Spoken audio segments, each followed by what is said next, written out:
सारा ओडिशा स्तब्ध हो जाइए। ओडिशारे गोटे एभली लोमहर्षणकारी घटना घटी जहाँकि चारिटा परिवार को निश्चिन्न कर दे। 6-7 दिन पूर्व हाईटेक मेडिकल एभली घटना घटी जो घटना कि 5 जन गभीर भाव आघात होते गोटे दुर्घटना से आघात ठू बेसी आघात देइछि जे गोटे मेडिकल कॉलेज रे एभली भाव ट्रीटमेंट चलिला। ट्रीटमेंट पर जार डेथ हो जाउछि डेड बॉडी की भी माने डिटेक्ट करि पारुना। ये होउछि राज्यर स्वास्थ्य अवस्था कौन पाई आज एभली घटना घटिला।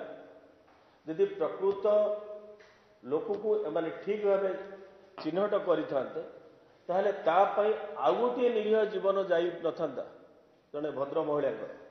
तो ये होउछि वर्तमान राज्यर स्वास्थ्य अवस्था यही भाव घटना घटी।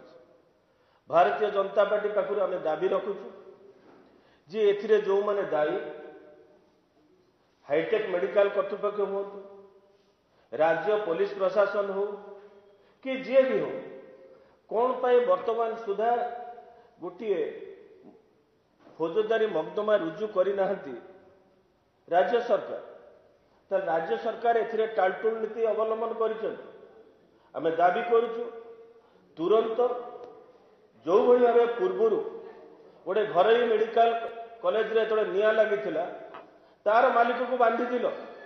आज से हिसाब रे हाईटेक कॉलेज जी मेडिकल कॉलेज अच्छा बर्तमान सुधा कौन पाई मालिक उपरे फौजदारी मकदमा रुजु करा जाए, हत्या मकदमा रुजु करा जाए एवं तांको पछरे जो माने अछंती कौन पाई तांको उपरे वर्तमान सुधा हत्या रुजु करा जाए।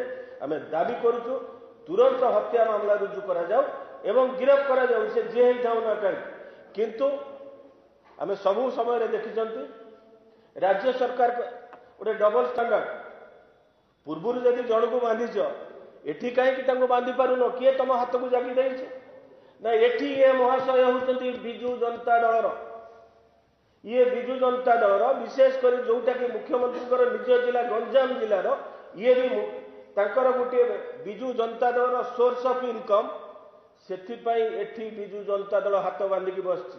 भारतीय जनता पार्टी पक्षर आम दाबी करुचु तुरंत एक कल्पिट जी ही जाऊना गिरफ्त करा जाऊ एवं जो मृतक परिवार अछंती तांको परिवार को 1 कोटी टंका लेखा क्षतिपूरण दिया जाऊ।